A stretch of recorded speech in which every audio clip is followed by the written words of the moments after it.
Trump's going to take those regulations off the back of those corporations. I am standing here on the public terrace at Trump Tower in Manhattan, where the Trump transition team is hard at work. We've got team chaser coverage. Diana Blass is here with me at Trump Tower, and Rohan is at the State House chasing Governor Christie.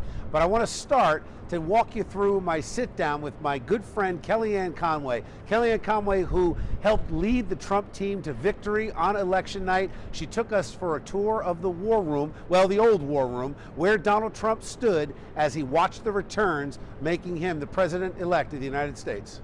How about Christie? How did that meeting go? I mean, obviously there's so much speculation. You know, the press got a little bit wired and out of control with the 11 o'clock meeting, which had been on the schedule for months, that he had today with Lieutenant Governor Kim Guadagno and his cabinet. So people are speculating what happened in that 30 minutes. They had a great meeting. They're friends. And Governor Christie was incredibly helpful to us, whether it was debate prep or his early and loyal endorsement to Donald Trump in the primaries back in February, basically when he dropped out of the race himself. You know, we'll see what tomorrow brings for Governor Christie, but in the meantime, he's our governor in New Jersey, and we appreciate that. Right. You're a mom, you're a wife, you've got a family, and here you are, this incredible success.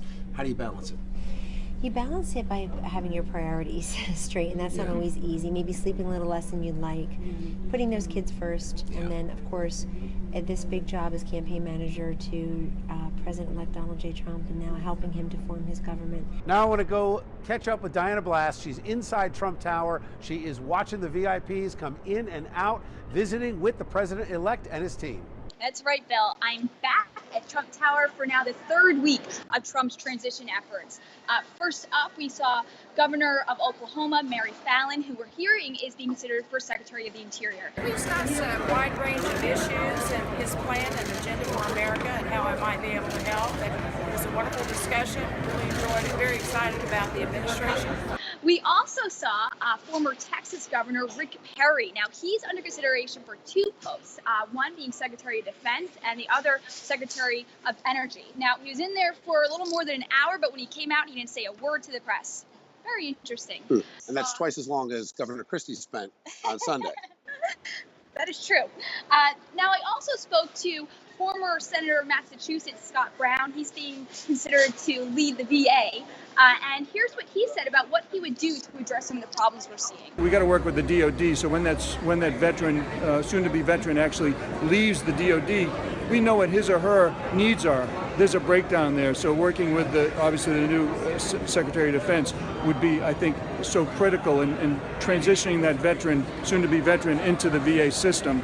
And then obviously looking at the budgetary issues, prioritizing what our needs are, see where the waste is, because there is tremendous amount of waste. I mean, there's so many things. I could go on for hours. So. And now for the interesting part, we saw a parade of media figures come in, from CNN's Wolf Blitzer to CBS's Gail King and Norah O'Donnell. No word on what was discussed. In fact, we're still waiting for them to come down that elevator here. But when we know, we'll keep you updated.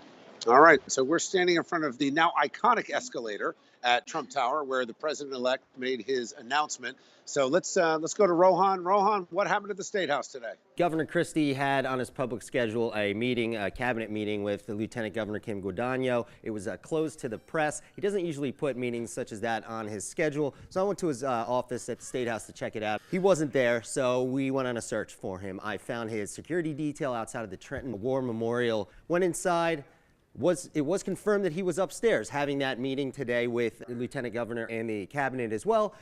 Press was right near the stairs. We were told there was one exit and he was coming out. He'll definitely be walking out this hallway, guys. He proved to be quite elusive. 5 minutes later, a woman walked downstairs and said that he had left the building, and so had the Lieutenant Governor. Governor Christie and the Lieutenant Governor snuck out of the building. We all got played. If he was offered a role in the Trump administration, it wouldn't be him to actually put out that information itself, is what I heard. It would actually have to come from Donald Trump's people. So we'll see if something happens today. If something happens in the near future, I will update you guys on that. Thanks, Rohan. Keep watching Chasing News all week. We'll continue to bring you the updates as the new administration continues to build.